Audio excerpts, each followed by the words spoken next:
Hoy es lunes 24 de febrero de 2025. Arribamos a la emisión número 711 de la memoria histórica del conflicto armado en Colombia. El tema es reconstruir unos combates que se presentaron a finales del mes de julio de 1961, ya hace 64 años, con un contexto bastante complejo. Estábamos en el inicio del último año del gobierno del señor Alberto Lleras Camargo. La tensión política bullía por todo el país. El señor Lonchin Curry, un, un hombre que ha sido asesor del gobierno de Estados Unidos durante la Gran Depresión, había venido a Colombia y había hecho un estudio largo durante 10 años de varios departamentos y del potencial agroindustrial, y tenía una propuesta bastante novedosa que en medio de las tensiones de liberales, conservadores, comunistas, ambiciones electorales, publicidad del MRL, ebullición de ideas revolucionarias en las universidades, causó más impacto, mientras en el terreno la violencia no paraba.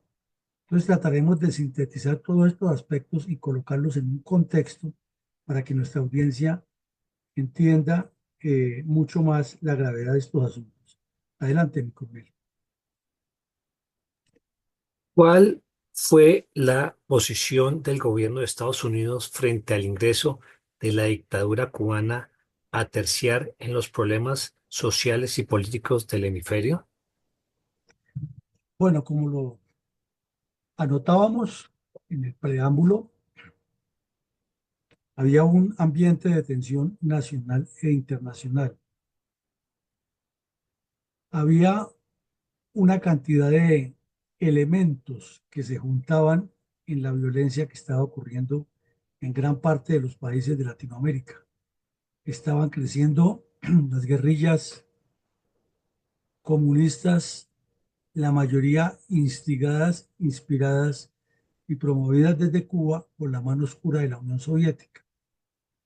Entonces estamos hablando del año 61. Erróneamente se dice que Cuba se volvió comunista a partir del 62. No, Cuba fue comunista, o Fidel Castro fue comunista desde siempre. Cuando él llegó al poder, lo único que hizo fue desarrollar todo el apoyo que ya le había dado la Unión Soviética y que venía impulsando como parte de la Guerra Fría.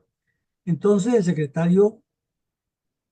Stevenson, el secretario Dean Ross de Estados Unidos recibió una carta de un señor Stevenson que le daba unas recomendaciones acerca de lo que tenía que hacer Estados Unidos realmente frente a lo que sucedía en Latinoamérica. Y una de las posiciones muy claras del documento era que había rechazo en el continente por el comunismo, en general por la población. El problema consistía en que el comunismo estaba generando un imán muy audaz en los sindicatos obreros y algunos sectores estudiantiles manipulados por docentes, y que estos sujetos sí tenían la capacidad de generar la violencia minoritaria e impulsar la guerra de guerrillas, siguiendo el ejemplo de lo que ha hecho Cuba, que por lo tanto el gobierno de Estados Unidos tenía que tener un trabajo más amplio, mucho más eh, puntual en todos los países y de mayor compromiso con las instituciones que podían defender la democracia. De lo contrario, en todo el hemisferio se iba a formar una marejada de movimientos violentos en los cuales los terroristas impondrían el miedo, la zozobra, y parecería como si tuvieran el control de las distintas eh, entidades de gobierno y de las distintas poblaciones. Entonces, ¿qué tipo de lucha libraban los sindicatos brasileños contra el comunismo en su país y cómo era la situación sindical en Colombia en 1961?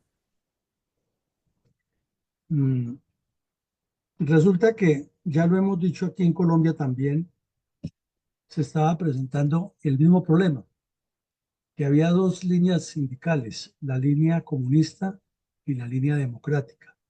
Y ya los sindicatos colombianos también habían denunciado el inicio de una fuerte oleada de infiltración comunista eh,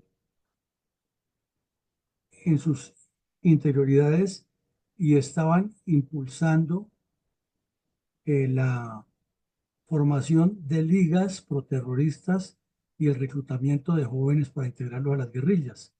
Igual sucedía en Brasil, entonces hubo una manifestación grande de sindicalistas en Sao Paulo y le plantearon al gobierno nacional y a la sociedad esa realidad. Pero eso estaba ocurriendo con el sindicato de los comunistas en México, estaba ocurriendo en Uruguay, estaba ocurriendo en Argentina, en Chile, Perú. O sea, era un trabajo sistemático que han iniciado agentes de la Unión Soviética desde los años 30 y que ahora han encontrado un puntal referente y un punto de lanzamiento y de encuentro en el continente sin necesidad de ir hasta el viejo continente, y era en la narcodictadura cubana que ya había iniciado a relacionarse con los tráficos de drogas por el Caribe. Sabemos también que para la época estaba muy tensa la situación, que algunos países habían pedido la expulsión de Cuba de la OEA y se ha realizado la reunión de Punta del Este, que incidía e insistía en que a Cuba no la dejaran ni siquiera en la recepción de dineros de la Alianza para el Progreso y que obviamente fuera expulsada de la OEA. Finalmente, como ya lo vimos en el episodio anterior, se logró que no recibiera ayuda de la Alianza para el Progreso y que no fuera expulsada de la OEA por ahora. Entonces hubo mucha tensión y era una situación paralela en todos los países del continente, pero por lo menos visible inicialmente en Colombia y Brasil. ¿Qué sucedía, entre tanto, con la descarada manipulación de los medios de comunicación para justificar la existencia del Frente Nacional manejada a instancias de los corruptos liberales y conservadores presentando mediante audacia mientras caricaturas de humor político? Aquí vemos la caricatura y nos demuestra que cuando los medios de comunicación están al servicio de la corrupción politiquera, pues no informan, sino que desinforman. Y en el caso nuestro de esa situación tan compleja que se estaba presentando, pues solamente servían para instigar a la violencia. Recordemos que era un momento muy crítico, el comunismo creciendo, los conservadores y liberales matándose como salvajes, eh,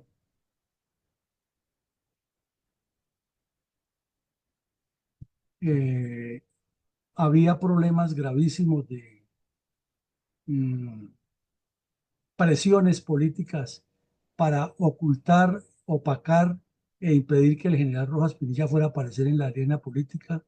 Le habían hecho un juicio, lo estaba ganando, estaba demostrando que era un montaje, con argumentos muy claros y pruebas había aclarado que realmente no era lo que, lo que de él decían, pero de remate, por allá había un abogado de apellido Zipagauta que más tarde terminó siendo abogado de los comunistas, que era uno de los abogados cercanos al gobierno de Rojas Pinilla, y ese sujeto había aparecido involucrado en una cantidad de actividades ilícitas. Al fin y al cabo era comunista y no se podía esperar nada de él. Había pelado el cobre después de que fue abogado del general Rojas y se había unido a la NAPO. Entonces, como apareció metido en una cantidad de delitos, inmediatamente para disimular lo que estaba pasando, la realidad de lo que pasaba, vemos que publica el señor Vélez F. una caricatura grotesca, bastante grave, con una acusación temeraria.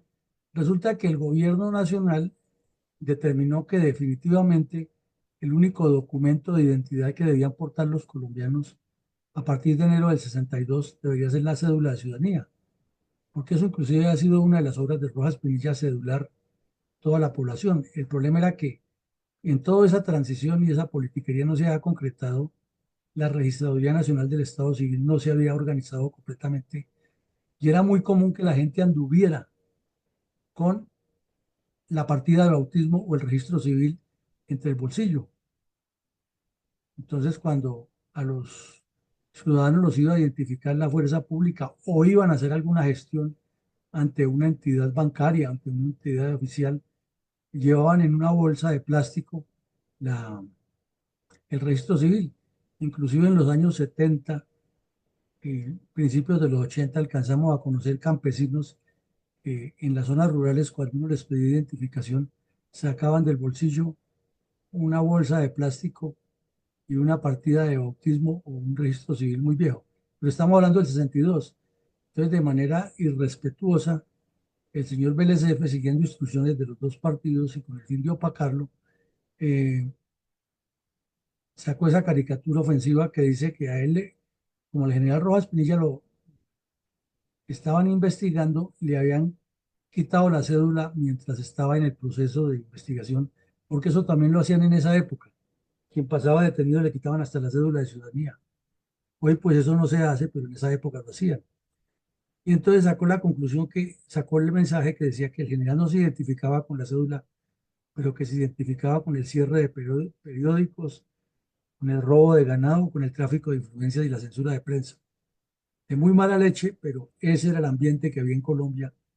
Y desde luego los anapistas se sentían agredidos y la violencia adquiría nuevos vectores. Por otro lado, vemos que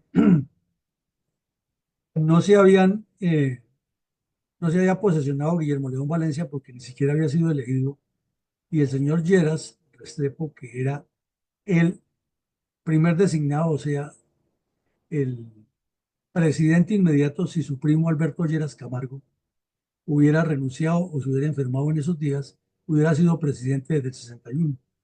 Ahí los vemos en Popayán, la tierra del señor Valencia, haciendo politiquería con ocasión de la firma del señor Lleras como adhesión al Frente Nacional.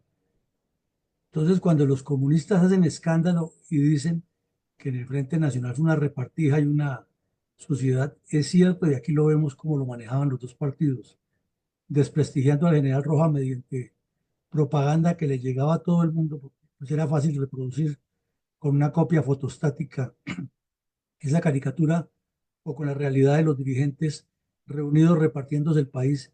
No habían llegado ni siquiera a las elecciones cuando ya estaban en esa repartija. Adelante, mi hermano.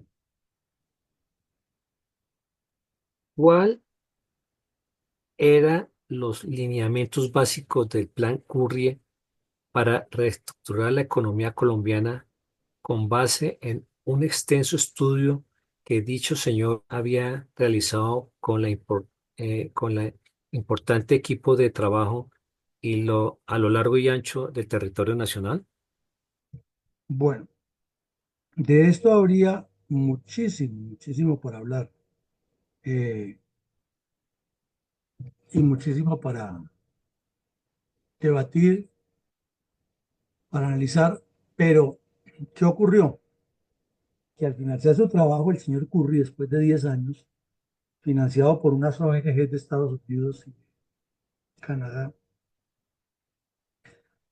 anunció que tenía listo el informe mediante el cual le presentaba a Colombia un proyecto de desarrollo diferente basado en su experiencia como asesor del presidente Franklin Delano Roosevelt 3 décadas atrás. Pues la sola noticia impactaba muchísimo en un momento de tensión como el que había, de presencia de grupos armados de todas las vertientes, de la tensión que había en el continente con el programa de Alianza para el Progreso, el cual los comunistas hicieron todo lo posible por sabotear. Mm, Eran los remanentes también en Europa del Plan Marshall, que sabemos y lo vimos aquí, a los comunistas nunca les gustó. Ellos querían ver a Europa en la miseria, igual que Petro en Colombia. No les gusta nada de lo que sea apoyo al desarrollo por parte de Estados Unidos y lo torpedean y dicen que es la inserción de la CIA, que es para hacerles inteligencia, que es para asesinar al pueblo, etc. Entonces el señor Curry presentó su informe, había un programa de opinión que era lo más escuchado por los colombianos en Caracol Radio los domingos, que se llamaba Cinco reporteros y el personaje de la semana. En ese programa le hicieron una entrevista a Curry para que explicara cuál era su alcance y cuál era el procedimiento para desarrollar el campo. Cuando todos imaginaban que era dinero a raudales, como les gustaba a los políticos colombianos, eh, para enviarle a los políticos para que lo manejaran el desarrollo del campo y seguir robando, el señor primero explicó que luego de recorrer unos departamentos intensamente, y mencionó algunos, entre ellos el Meta, el Tolima y el Cauca, y de destapar unas realidades que allí había, soltó la perla y dejó a todo el mundo mudo. Dijo que entre el año 61 y 63 Colombia debería sacar del campo a 1 millón de personas. Oiga bien, sacar del campo a 1 millón de personas y llevarlas a las ciudades y multiplicar las fábricas, organizar 3 turnos y ponerlos a funcionar mañana, día y noche, como se ha hecho en Estados Unidos en la época del Great Deal, y con eso multiplicar la producción y hacer que el campo se volviera mucho más productivo, pero que ya no era un campo productivo de estilo colonial, sino que tenía que ser un campo con máquinas y obligaba a que el gobierno construyera carreteras, centros de acopio, mejorara tecnológicamente la agricultura y multiplicara la formación de vocación agrícola en el campo, muy puntualizada, que tuviera en cuenta que Colombia en ese momento tenía una rata de crecimiento demográfico muy alto y que la solución era traer gente del campo a la ciudad y multiplicar las fábricas para acabar los cinturones de miseria, porque al haber fábricas de todo, habría consumo de todo, ya que todo el mundo tendría salarios. E invitaba a los pocos empresarios que había a abrir la mente y a impulsar ese tipo de desarrollo. Les demostraba que aunque el café estaba creciendo, la forma como se explotaba el café era inhumana, ya que en las regiones donde él había viajado, lo que había eran unos aparceros que llegaban allí a trabajar en la industria del café, pero sin ninguna prestación social, sin ninguna organización, sin ninguna formación técnica o tecnológica, sino todo de trabajo manual, y que al final eso terminaba era en el fomento de la violencia, el consumo de bebidas embriagantes, eh, dejaban muchas mujeres embarazadas y nunca respondían por los hijos, y el bajo nivel de educación. Entonces, pues desde luego las respuestas del señor o las propuestas del señor Curry tuvieron muchas preguntas y tuvieron muchas inquietudes por parte de los 5 reporteros que le hicieron cuestionamientos muy estrictos, pero él insistió en que él había hecho el estudio, que ahí no podía entregarles toda la información porque en una hora de radio no era, pero que los invitaba a leer, que eran varios mamotretos con muchos estudios de cifras, entrevistas cuantificadas. Era un equipo de trabajo el que había hecho en 10 años un ejercicio muy grande.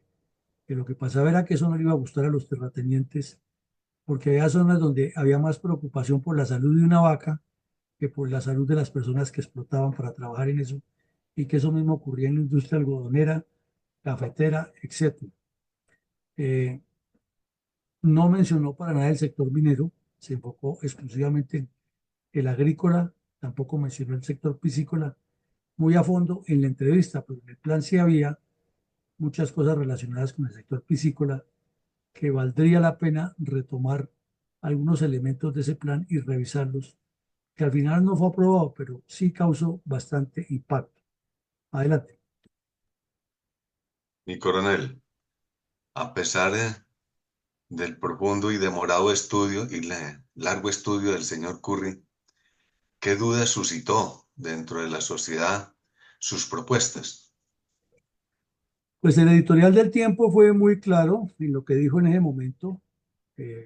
Dijo el editorialista del Tiempo que desde luego la violencia, como estaba sucediendo todos los días en el campo y ya en las ciudades, requería respuestas que debían ser audaces, que debían estudiarse, que tal vez él se había enfocado mucho en el ejemplo de Italia de la posguerra, pero que había que revisar bien y analizar, o sea, no desechar el plan, pero revisar qué o cómo o de qué forma se le daba orientación, porque, claro, el ejemplo de Italia era que al norte de Italia se ha formado un emporio industrial que venía con antecedentes de épocas A, que eh, había habido problemas de hambrunas y de violencia durante la Guerra Mundial, pero que ahora había recuperado muchísimo y que el campo sí era cierto que había disminuido los trabajadores, pero con la tecnificación que ha llevado el Plan Marshall había mejorado muchísimo. También presentaba el caso de la India, muy complejo, que aún sigue siendo complejo, que había mejorado muchísimo después de la Revolución Pacífica de Gandhi, con alguna inclusión fuerte en el campo, pero que cada país tenía sus naturalezas. Y uno de los interrogantes que planteaba el tiempo era que si así con ese desplazamiento masivo de gente que había ido a las ciudades, producto de la violencia que los han sacado corriendo de allá las bandas de los tres partidos, se han multiplicado tantos hechos de violencia en, en las ciudades. ¿Cómo sería traer más gente todavía sin ninguna infraestructura, sin tener las viviendas organizadas y sin que las empresas hubieran hecho unas fábricas? O sea, planteaban muy valioso el estudio del señor Curry y de pronto pudiera ser una solución, pero eso requiere un procedimiento metodológico. No podría ser un estudio tan sesudo sin haber hecho una metodología para la adaptación poco a poco. Entonces, ya de ahí en adelante se convirtió fue en dimes y diretes y nunca se desarrolló ese plan. Pero si se hubiera comenzado a desarrollar, seguramente Colombia sería una potencia industrial, agroindustrial mejor, ya que lo que él planteaba era, si lo miramos lógico, era detener el control de la natalidad desaforado como existía en ese momento, organizar la realizar los POT, los planes de ordenamiento territorial urbanos, y multiplicar la inversión en el sector industrial de procesamiento, por ejemplo, de alimentos. Seguramente lo mencionaba ya lo de los minerales y lo de multiplicar el consumo que a la vez generaría muchos impuestos e impulsaría la educación.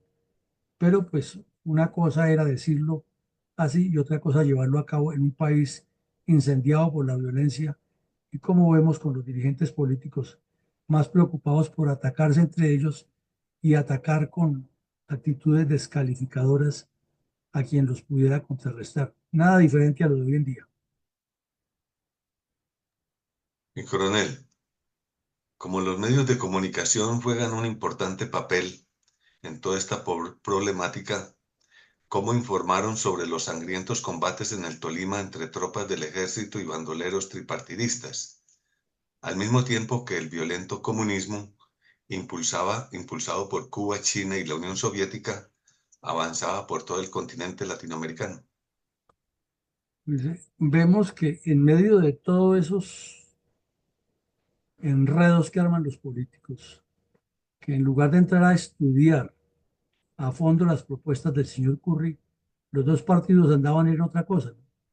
Reunidos los jefes en Popayán repartiéndose el poder por anticipado, hablando de acuerdos, el señor Lleras Restrepo y el señor Valencia, entre tanto el señor López Miquelsen promoviendo con los comunistas una revolución y en el terreno gente armada asesinando soldados. En el municipio de San Luis, Tolima, eh, un bandido de nombre Eulogio Gómez fue hasta la finca de un señor de nombre Damaso Molano y porque el señor Molano no apoyaba al Partido Comunista, le asaltaron la casa eh, y se presentó un combate con escopetas y machetes y revólveres allí y murió uno de los bandidos. Eh,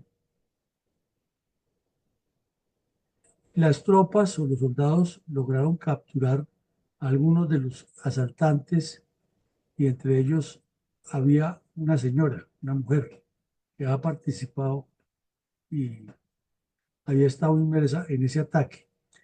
Y muy cerca al municipio del Líbano, ese mismo día, en una cantina, cuando cuatro soldados entraron a hacer un registro del sitio, fueron sorprendidos con armas de fuego y los asesinaron asesinaron a uno y dejaron gravemente heridos a los otros tres y le robaron los fusiles. Al soldado que murió le pegaron 10 tiros por la espalda. Eh, ese hecho, pues, enlutó completamente lo que sucedía, pero de manera desafortunada, si se miran los periódicos de la época, era más grande la caricatura en espacio, en la información, más grande la caricatura contra el general Rojas o la foto de Valencia y Lleras ocupaban más espacio en la diagramación del periódico que la noticia del soldado muerto y el bandolero que cayó en el combate entre grupos civiles en el Tolima. Eh, y el informe Curry lo anunciaron en primera página y lo enviaron por allá para la página 15 con letrica pequeñita. La transcripción sí total de la entrevista en el programa de cinco reporteros y el personaje de la semana, pero sin darle importancia. Y al día siguiente, de lo único que se refirió el periódico El Tiempo fue de los comentarios al respecto del informe Curry. Eso nos da a entender que, pero eso sí, si ustedes revisan los 2 días del periódico, era una catarata de informaciones acerca de próximos viajes de Lleras y Valencia a visitar otras ciudades del país, reuniones de los dirigentes políticos liberales y conservadores, y como lo hemos visto en estos días, críticas muy ácidas contra el señor Alfonso López Miquelsen por su ambición de ser candidato presidencial. Adelante, mi coronel. ¿Cómo informaron los medios de comunicación otros hechos relacionados con la violencia tripartidista en Colombia, mientras se debatían en el gobierno central los contenidos del Plan Curry y ocurrían sangrientos combates en el Tolima entre tropas del ejército y bandoleros partidistas? Pues mientras eso ocurría, y la verdad es que el gobierno le dio muy poca atención a eso, el señor Lleras Camargo, a quien nos presentan como un gran estadista de la paz y el desarrollo, y aquí vemos que le estaban presentando proyectos de paz con el Plan Lazo, no los aprobó, y proyectos de desarrollo con el Plan Curry, y también se hizo el de la vista gorda, porque ya su último año de gobierno era ver cómo hacía el empalme con Valencia y cómo mantenían el dúo dinámico de liberales conservadores. No le puso mucho cuidado a eso, pero la violencia estaba desatada. Y un día después, o el mismo día, porque eso ocurrieron en un día y otro, las informaciones eran aterradoras.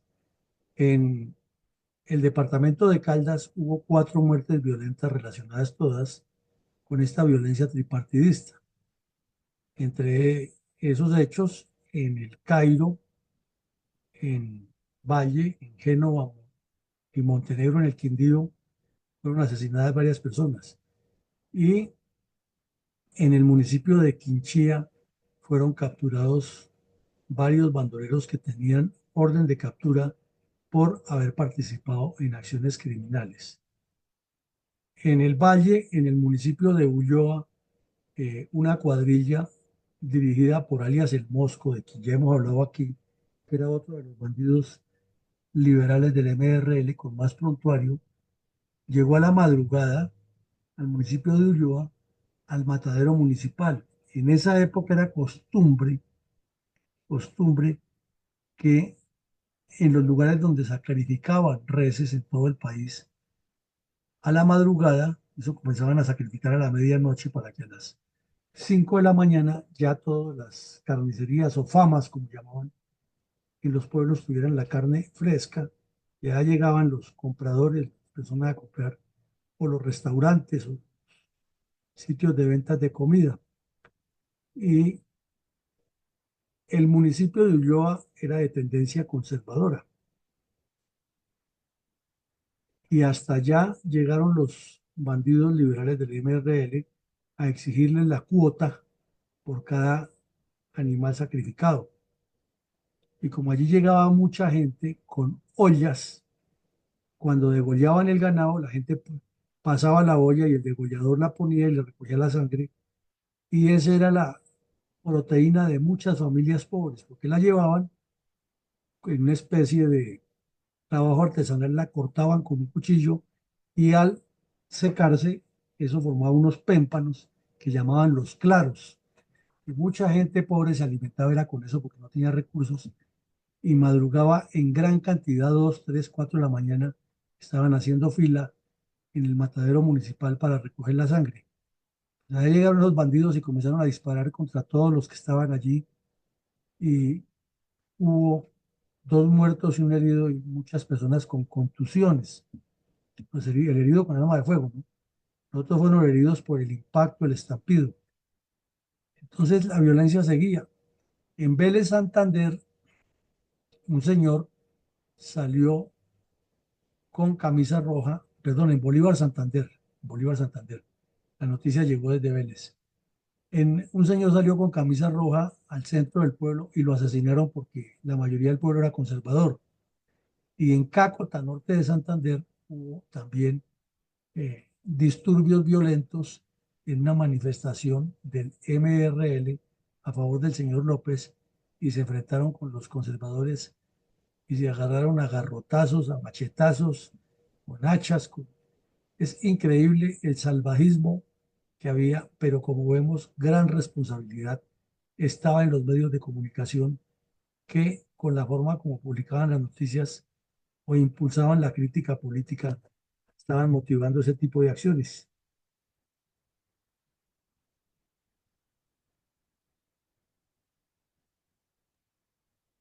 Mi coronel, ¿qué sucedía entre tanto en otros municipios de los departamentos de Caldas en julio del 61 y en otras regiones del país en esta violencia tripartidista? Que además de estos hechos que acabamos de ver de violencia, estaban incendiados los ánimos. Estaban los dirigentes políticos preparando, es que es una cosa como antonomásica. Y llegaban los dirigentes políticos y anunciaban los viajes y los directorios departamentales se movían a organizar banquetes, ceremonias, como vimos la semana pasada, el banquete que le hicieron a López Miquelsen en Pereira, luego otro en Santa Marta, y hacían eh, ferias y fiestas preparando la venida de estos bandidos.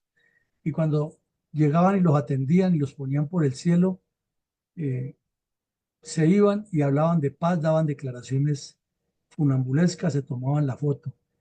Y no han pasado 24 horas de esa visita de esos señores, cuando los mismos que han organizado la visita de la paz promovían las masacres y los crímenes allá.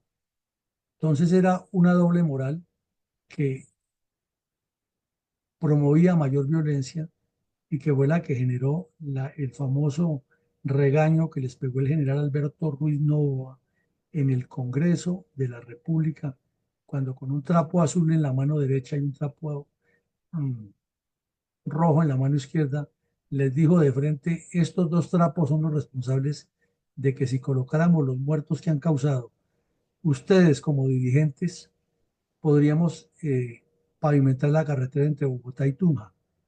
Obviamente eso no le gustó a ningún delincuente de esos de cuello blanco y ahí comenzó el fin de la carrera del general Ruiz Novoa, porque decían que era un ministro de guerra que estaba interviniendo en política, cuando lo que les estaba diciendo era la verdad, pero no hubo respaldo ni de los medios de comunicación ni de la misma institución, porque Colombia es así.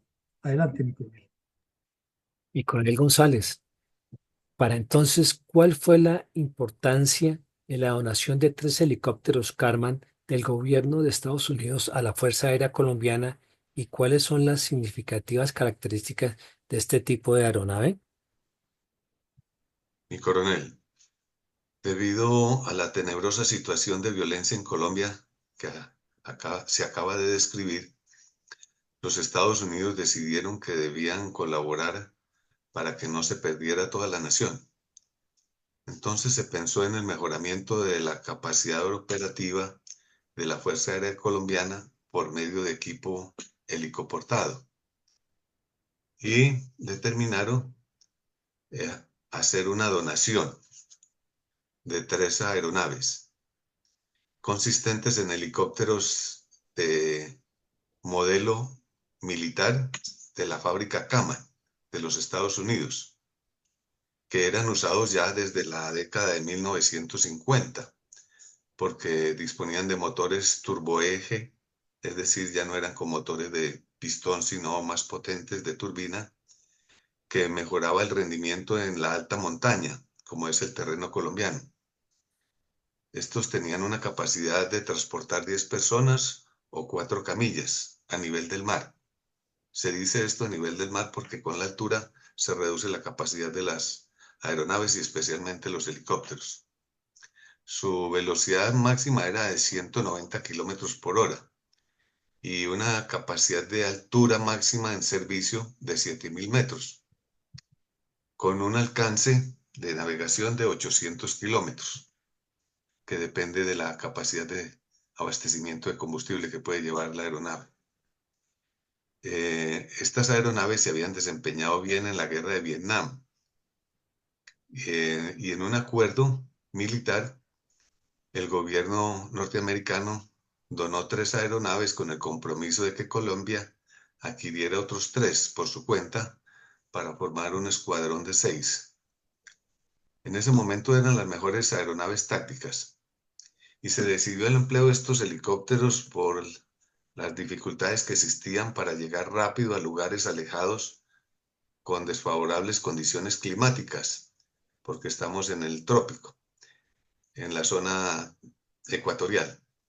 De difícil acceso, zonas de difícil acceso por la ausencia de vías de comunicación, por su capacidad de carga, que era considerable en ese tiempo, y de una eficiente estabilidad en vuelo estacionario en terrenos altos, que era un rendimiento muy útil para el desembarco seguro de tropas y además requería de espacios pequeños para aterrizar, porque eran de un diseño de sin la tradicional y conocido rotor de cola, que requiere despejar más selva para poder hacer aterrizajes.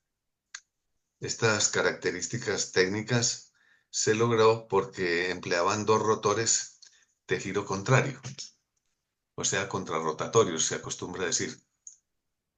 Estas estaban planeados para una duración de operación de unos 2 años, que luego se redujeron a 7 por las fuertes exigencias de vuelo en condiciones adversas, que son aquí propios del clima y la topografía colombiana. Esta es una descripción ligera y rápida de las características de estas aeronaves que comenzaron a prestar un gran servicio en el control del orden público y, y la guerra contra insurgentes de grupos subversivos comunistas. Bueno, muchas gracias, mi coronel, muy Y- amable. Gracias, mi coronel González. Mi coronel Villamarín, ¿cuáles eran las actividades visibles de los dirigentes liberales y conservadores del Valle mientras la violencia tripartidista seguía destruyendo a Colombia?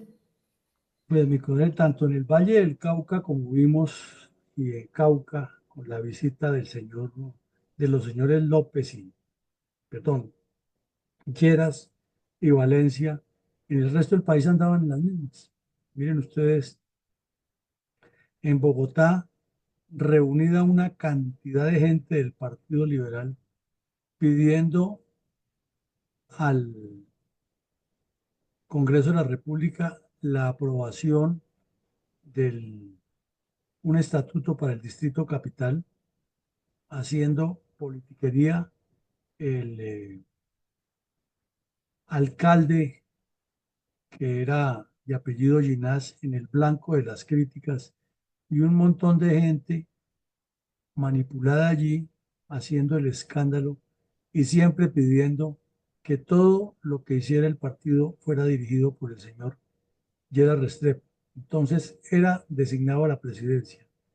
Era la figura de ir y venir. Estaba en campaña política previa a 4 años de su elección, que ya estaba campañada. Y además instigaba una polarización entre la alcaldía de Bogotá y el gobierno nacional, siendo que él pertenecía a ese gobierno. Igual que cuando Petro convoca a los campesinos dizque a marchar porque el gobierno no les cumple, como hizo en el fin de semana en el Tolima, y él es el presidente del gobierno contra el que están marchando. Pero él dice que es contra los ricos la marcha. Entre tanto, en Santa Marta hubo una manifestación del alfonsismo, como le decían, al MRL. Muy poca gente asistió, pero le hicieron un banquete allí en uno de los hoteles, donde fueron todos los lagartos de la ciudad que no han participado en la manifestación, pero que sí llegaron allá. Esas manifestaciones las organizaban en ese tiempo los estudiantes del Colegio Celedón, donde estaba o donde había salido pocos años antes bachiller el señor Jaime Bate de Mancayón. Y allí promovían el MRL y el Partido Comunista abiertamente. A esa reunión llegó un sujeto que fue alcalde de Bogotá, Fernando Mazuera Villegas, que era otro politiquero, igual a Alfonso López, hijo de una familia de bastantes recursos, capitalista, pero se volvió comunista de escritorio igual que Alfonso López. Y hasta allá llegó y comenzó a hacer una crítica muy fuerte al sistema de gobierno colombiano. No se refirió para nada al plan Curry, porque obviamente era hecho por un estadounidense, pero sí dijo que él como viajero y como residente que ha sido temporalmente en la Unión Soviética, eh, no podía solucionar los problemas latinoamericanos, pero que estaba de acuerdo con Alfonso López. Entonces uno encuentra esas insensateces que dicen los politiqueros con tal de buscar puestos, porque estaba buscando era puestos, cuando 2 semanas antes en Pereira el señor Alfonso López Michelsen había hecho los elogios más grandes de Cuba y de la Unión Soviética en sistemas agrícolas. Y ahora llegaba el que se le unía a su campaña diciendo todo lo contrario, pero ahí terminaron abrazados y hablando, y entonces López Michelsen, que era un audaz politiquero, no mencionó para nada lo que él había dicho en Pereira, sino que se dedicó a elogiar una reforma agraria que se estaba realizando en Venezuela y dijo que él había ido al Japón también a ver un proyecto agrícola que se ha desarrollado después de la guerra y que estaba funcionando, pero no contaba que ese proyecto lo ha montado Estados Unidos, eso no contaba, sino hablaba del Japón. Entonces, como ven ustedes, un día eran comunistas, otro día eran demócratas, otro día eran inclinados parcialmente hacia Estados Unidos sin reconocerlo, pero lo que les importaba era hacer politiquería y manipular a la gente de acuerdo a la región que estuvieran. Con reverencia, admiración y absoluto respeto por todas las víctimas del terrorismo comunista contra los colombianos, escuchemos un minuto de silencio en homenaje a sus vidas, sus obras y sus trágicos finales a manos de desalmados criminales marxistas, leninistas, que se apoderaron del crimen político en el país al final de la violencia tripartidista a partir de la década de 1960.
Mi coronel, ¿tiene credibilidad y futuro la paz total de Petro si vemos en detalle el resonante fracaso de los gobiernos del Frente Nacional en el lapso de 1958 al 74, cuya idea laxa y débil de la paz era muy parecida a la del actual gobernante colombiano? Bueno, mi coronel, pues de entrada decimos que es imposible decir que el señor Petro va a lograr algo porque es la repetición de la repetidera. Ahí vemos con hechos reales cómo se presenta el plan Curry, cómo se le presenta al país un programa de desarrollo serio que puede tener cuestionamientos, claro que los puede tener, pero era un proyecto que había hecho un equipo de trabajo por 10 años y que había concluido era que era necesario industrializar a Colombia, algo que Fundel lo ha dicho desde el primer día, que era necesario incrementar la educación, el desarrollo tecnológico y científico y agroindustrializar el campo. O sea, era un programa de gobierno a largo plazo, pero le aparecieron los críticos mediocres y terminó siendo en que si se decía que sí, se perdía y si se decía que no, también se perdía, que esa es la fórmula que utilizan los trapaceros. Vemos que por igual los dirigentes políticos que estaban acostumbrados a repartirse el país andaban como andan hoy toda la oposición, con una cantidad de candidatos. La única diferencia en el tiempo era que estaba el señor López como disidente y los demás estaban unidos alrededor de Lleras Restrepo haciendo trapacerías, pero en el fondo andaban en la misma. ¿Cómo lograban ubicarse en el poder? Y vemos la facilidad con que el señor López Miquelsen mentía con la misma manera al mismo tiempo que respiraba. Cada vez que respiraba estaba mintiendo. En Pereira decía una cosa, en Santa Marta otra. Sus subalternos causaban la violencia en Cácota, Santander, Antioquia, en el Valle, de una forma u otra. Los dos partidos promovían la violencia, pero se reunían y sacaban declaraciones bipartidistas de unionismo y paz. Y el presidente de la República hacía la vista gorda ante lo que le convenía al país, pero hablaba de la paz y el desarrollo y que había elementos oscuros y ocultos que no lo dejaban funcionar. O sea, nada distinto a lo de hoy en cuerpo diferente, pero el esquema sigue siendo el mismo. Total, que si hace 64 años, ni siquiera con el plan de Alianza para el Progreso se logró avanzar, mucho menos ahora cuando el señor Petro se la pasa peleando con Estados Unidos y con todos los que pudieran llegar a invertir. Pero sobre todo cuando se le miente a la comunidad que va a colocar una universidad en el Catatumbo que les va a financiar el estudio a los del IFES, los del ICETEX, perdón, y cuando llega la realidad les dice que no hay dinero y en el Catatumbo termina por aliarse con Maduro para que el narcotráfico siga causando terror y no para desarrollar el país. Sería ser muy ingenuo creer que de esa manera va a haber paz en Colombia. Adelante, mi coronel, con sus comentarios. Muy bien. Las cuadrillas armadas, tanto comunistas como conservadoras, tenían como objetivo inicial la defensa de la integridad física de las parcelas, señalando que la escasa presencia del Estado fue la que permitió la consolidación del conflicto armado entre partidos. Se argumenta que que la violencia no se puede explicar como el colapso del Estado colombiano, ya que esto implicaría suponer que antes de la violencia el Estado era coherente y efectivo. Lo que hizo la violencia fue evidenciar la precariedad del Estado, la cual era crítica en las zonas rurales. La falta de un sistema de protección y justicia oficial a través de las guerrillas, se instauró un sistema de defensa-venganza en el cual se tomó la justicia por las manos. De los actos violentos contra liberales en los primeros años del conflicto, los cuales no solo provenían de liberales o conservadores, sino de los comunistas que para el momento proliferaban con el fin de interferir en la organización política del momento, como era el Frente Nacional y las venganzas tripartidistas. Los colombianos defendieron sus intereses e ideales en términos de partidos, para lo para lo que las ideologías de cada partido adquirían una importancia tal que merecía ser defendida hasta la muerte. De esta forma, el Partido Liberal, el Conservador y los comunistas polarizaron a la población.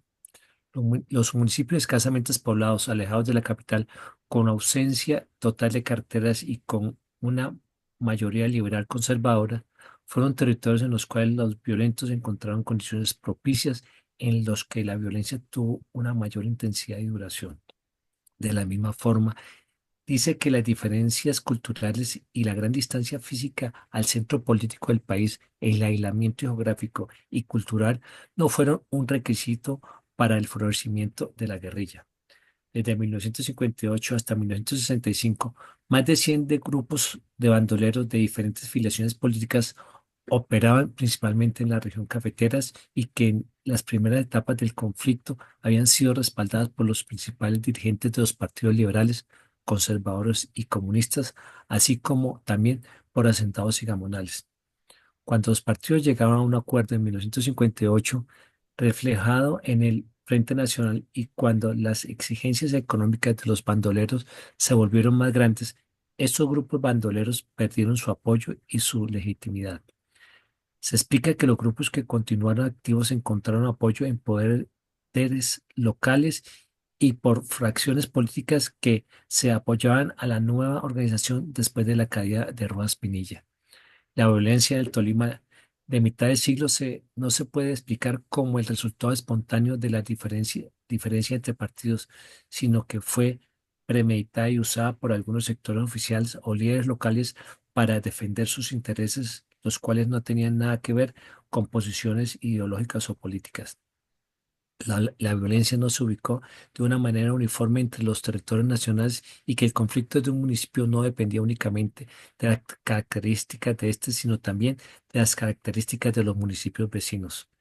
Esto resultó, este resultado es muy importante ya que nos muestra cómo la violencia se dio más por factores regionales que por una tendencia nacional. Es deber de la Fundación traer a colación la barbarie cometida por los comunistas en esta región tan próspera como el Tolima, y por más de que han pasado los años, este territorio sigue olvidado y marinado con las huellas de la violencia. Gracias.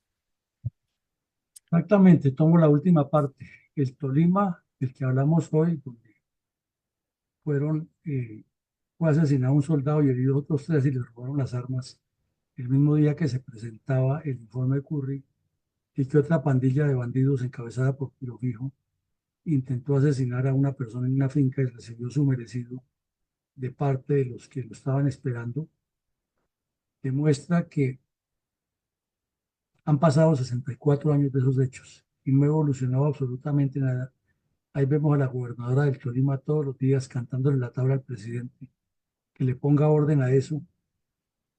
¿Y qué ha pasado durante esos 64 años intermedios? Un río de sangre que parece no terminarse allá, con distintos actores, con distintas motivaciones, pero siempre el comunismo detrás de la violencia. Llegamos al final del ejercicio. Esta noche tendremos una actividad académica interesante, reflexionando un poco acerca del liderazgo político en la formación de un partido transformador y tomando como ejemplo lo sucedido ayer en las elecciones en Alemania, donde hubo un cambio radical de gobierno y donde un grupo de extrema derecha alcanzó una importante connotación como segundo renglón en un momento en que la paz del mundo está en vilo por Ucrania, escenario en el que Alemania es muy importante y nos deja además una cantidad de enseñanzas de liderazgo político para Colombia y nuestra actividad. A todos un feliz día y que Dios nos siga acompañando.